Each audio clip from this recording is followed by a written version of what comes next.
জয় ঠাকুর, জয় মা, জয় স্বামীজি মহারাজ, জয় শ্রীম দিব্যত্রয়ী এবং পূজনীয় শ্রীমঠ শ্রীচরণে আমার ভক্তিপূর্ণ সাষ্টাঙ্গ প্রণাম নিবেদন করি।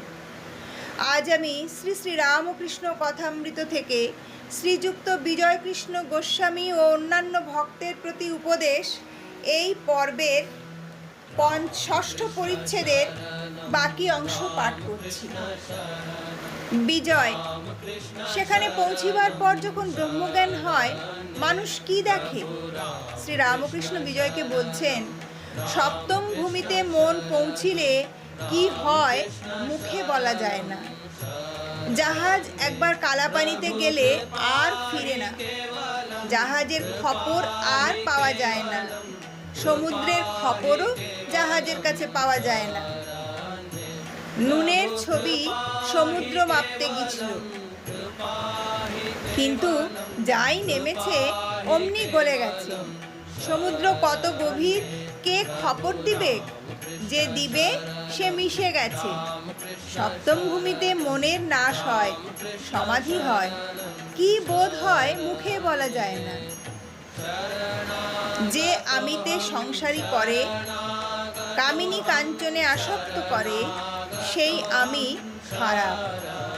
জীব ও আত্মার প্রভেদ হয়েছে, এই আমি মাঝখানে আছে বলে।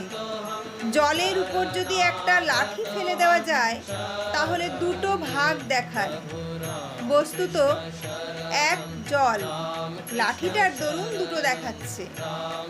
অহংই এই লাঠি, লাঠি তুলে লও, সেই এক জলই থাকবে। বজ্জাত আমি কে? যে আমি বলে আমায় জানে না। আমার এত টাকা আর চেয়ে কে বড়লোক আছে? যদি চোরে 10 টাকা চুরি করে থাকে, প্রথমে টাকা কেড়ে লয়, তারপর চোরকে খুব মারে, তাতেও ছাড়ে না। পাহাড়ওয়ালা ডেকে পুলিশে দেয় ও ম্যাদ খাটায়। বজ্জাত আমি বলে জানে না। আমার 10 টাকা নিয়েছে, এত বড় আস্পর্ধা। বিজয়। যদি অহং না গেলে সংসারে আসক্তি যাবে না, সমাধি হবে না।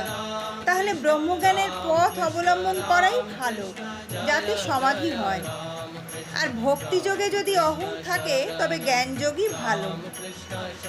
শ্রী রামকৃষ্ণ বিজয়কে বলছেন, দু একটি লোকের সমাধি হয়ে অহং যায় বটে, কিন্তু প্রায় যায় না।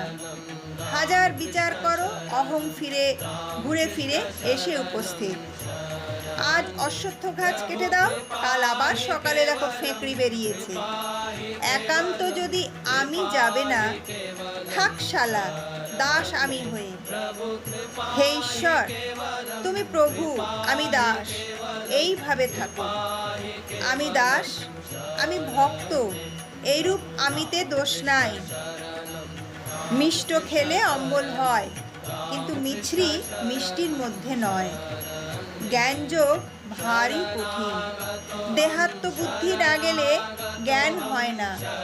কলিযুগে অন্নগত প্রাণ, দেহাত্ম বুদ্ধি অহং বুদ্ধি যায় না। তাই কলিযুগের পক্ষে ভক্তিযোগ, ভক্তিপথ সহজ পথ।